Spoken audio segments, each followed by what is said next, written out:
How's it going, everyone? Welcome back to Maverick Designs Woodworking. My name is Tom. Today's actually Christmas Day when I'm filming this, so Merry Christmas to any of you that are watching.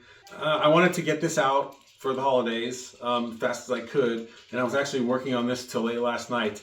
But anyway, I had a customer that contacted me and actually sent me a picture of something that they asked me if I could make. So I want to preface this by saying that this is not my idea. They got it from somewhere else. I don't know where, otherwise I'd give credit to the person. They sent me a picture and then I, put my own spin on it, made it my own dimensions because I was just going off of a picture, but I, designed it the way that I would do it, like that picture, and made two of these for this person because they asked me for two. And what they are personalized liquor dispensers. So if you want to see how I made these, stick around because today I'm going to show you how I did it.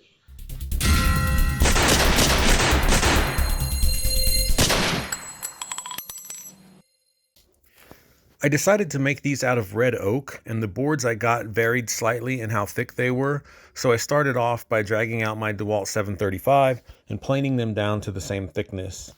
As you can see, I'm still using the old bag setup for dust collection, but I have purchased a dedicated dust collector for the shop. I got a Laguna Seaflux a couple of months ago, actually, but I haven't had a chance to start setting it up yet. In fact, I haven't even unpacked it yet. That is going to require a complete redesign of my shop before I start piping everything, but I do plan to do that soon, so keep your eyes open for that video, as well as a new shop tour when it's all done, if any of that interests you. These boards were all S3S, or surfaced on three sides, so I took them over to the table saw to get everything squared up and mostly ripped down to the widths that I needed.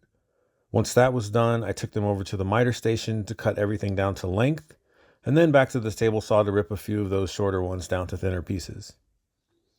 I ended up designing these to be 25 inches long and 15 3/4 inches tall, with mounting holes placed exactly 16 inches apart, which you'll see here in a minute. With the exception of the small shelf in the center of this project, all of the pieces are just rectangles of varying size. For the shelf itself, I wanted to give it both a little bit of character and to take the sharp corners off for safety, since it would be protruding out more than anything else. I decided to just cut the corners off at equal distances from the corner, or at 45 degrees basically, which I quickly did at the miter saw. Now, in retrospect, I realized that this is not the safest way to do this.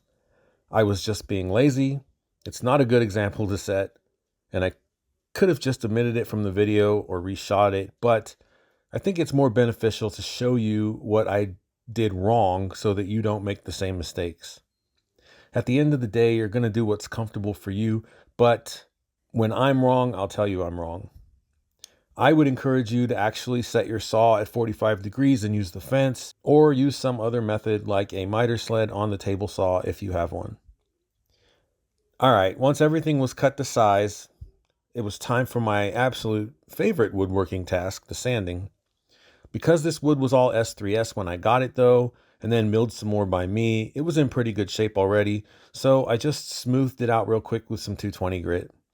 I had originally planned to round everything over with the router, but I changed my mind at the last minute and just decided to slightly soften the edges with a little hand sanding instead. After that, I moved on to the burning. My original intent was to only very lightly burn these, just enough to bring out the contrast in the grain basically. But the customer ended up requesting a heavier burn, so that's what I did. This was actually my first time burning a hardwood. It took a little longer than the softer woods I normally burn do, but the results were very similar, at least for this red oak they were. I just used the same technique that I always do, which is covered in depth in another video, and I'll link that in the description below for you in case you haven't seen it yet. The customer also requested some customization on these, so it was the perfect opportunity for me to use my new Algo Laser 22-watt laser engraver to do the engraving. This thing is awesome, and I really think it's going to be a game changer for my shop. If you haven't seen the video that I did on it specifically, I'll leave a link to that in the description below as well. I'll also leave a link to the laser itself, which at the time of this video being released, it's still on sale for around $350 off the normal price in case you're interested. So I ended up only lightly burning these customized centerpieces prior to engraving for a couple of reasons. One, I wasn't sure how much the burn would affect the look of the engraving, but I also wanted to make sure the grain contrast was there before I started the engraving.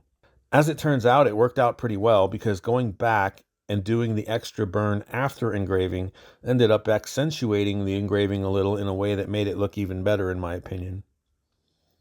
The last thing to do before assembly is to add the pre-drilled countersinks for mounting the finished product.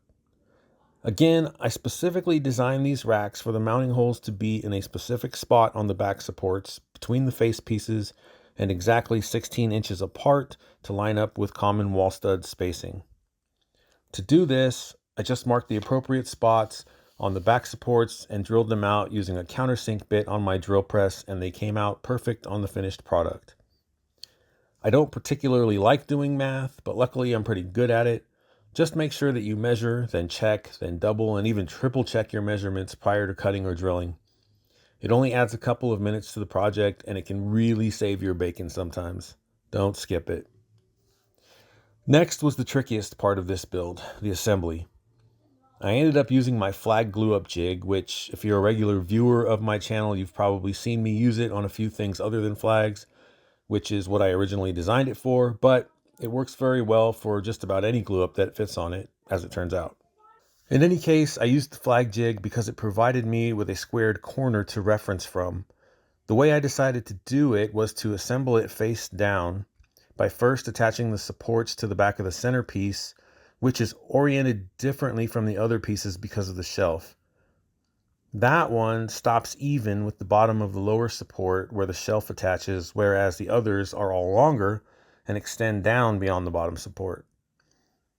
The sides of my jig were not high enough to accommodate for this though, as it was designed for 3/4 inch flags and is something that I'll address when I redesign the new one. So I had to use a couple of scrap pieces along the bottom and side guides to make them higher, but it worked out well. Once I made the measurements and checked them a few times, I marked where the supports crossed the centerpiece and then applied some Titebond 2, then secured them in place with a couple of 1 1/4 inch 18 gauge brad nails. Tip: be mindful as to where you put your brads when you do this, as you will be adding screws in a later step for more strength, and you don't want the brads to get in the way. Once the supports were sufficiently attached to the centerpiece, I added the rest of the face pieces under the supports at their intended intervals, again, double and triple checking the measurements. This is where you'll find out if you've drilled your mounting holes correctly, as they should end up exactly between the two outer face pieces on each side. Even though the bottoms of the face pieces are not aligned with the centerpiece, the tops of them are, so I used the bottom of the jig to line them up and then used another piece of scrap at the top to align the centerpiece assembly with them.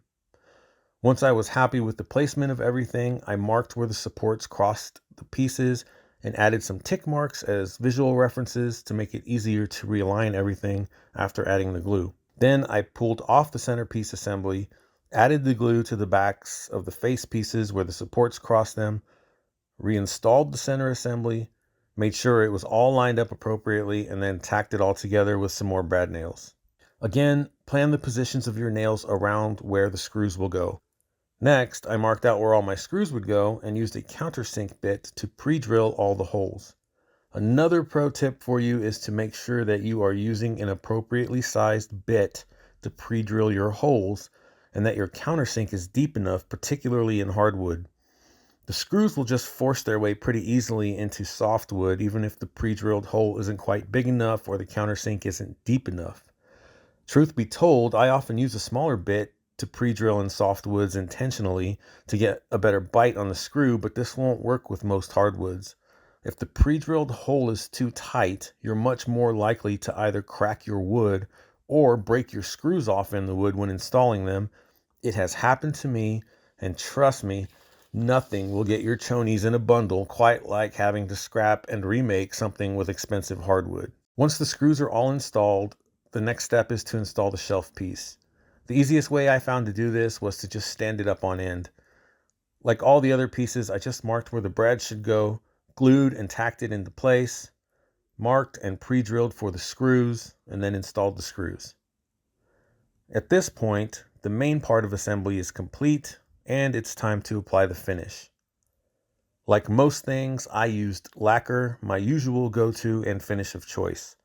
I hit the back of the assembly with a couple of quick coats just to seal it up, and then finished up the front. I wanted to make sure that I got the wood sealed and give it some sheen, but not so much that I built up a thick, noticeable coat of shiny lacquer on it. In this case, that worked out to be about 3 light coats. Once the finish dries, the last thing to do is to install the hardware. There weren't a whole lot of these types of shot dispensers for me to choose from, and they all had similar limitations that concerned me, primarily regarding the fact that while the vertical rails were made of aluminum, the rest of the parts were plastic, and most of the negative reviews had to do with this and the strength of them in general. They all looked very similar, but after reading all of the reviews on them, I settled on one of the more expensive ones and ordered it from Amazon. I'll leave an affiliate link to the one that I used for you in the description below, along with links to some of the various tools that you see that I used to make these dispensers. I got all the screws from the Big Orange store. These dispensers come as a complete ready-to-use unit, so you'll have to do a little disassembly involving just removing a couple of screws from each rail in order to use them for this application. Basically, you just need to remove each vertical rail from the existing back supports and add them to the faces on your wood assembly. Again, make darn sure that your measurements are squared away and that you pre-drill your holes to the appropriate size. There is also a little nuance in the installation of the screws as well, as you will need to make sure that they are tight enough to securely hold the rail in place, but also not so tight as to collapse the soft aluminum rail. I ended up using some tapered wood screws to do this because I was rushed to get these done. Everything was closed because of the holiday, and that's all I had. But I suggest that you use a flat panhead type screw for this part. I also suggest you test install on a scrap piece of the same wood if there is any question at all in your mind, and so you'll get a feel of how it's going to go before you actually do it. There's nothing worse than getting to the very end of a project and screwing it up in the home stretch. Again, ask me how I know. And that's going to wrap it up for this project. I was really happy with how these shot dispensers turned out, and more importantly, so was the customer. It's a fairly easy project to do with or without the custom engraving, and it can be made with either a more expensive hardwood like these or with cheap construction grade pine from your local big box store and look just about as good.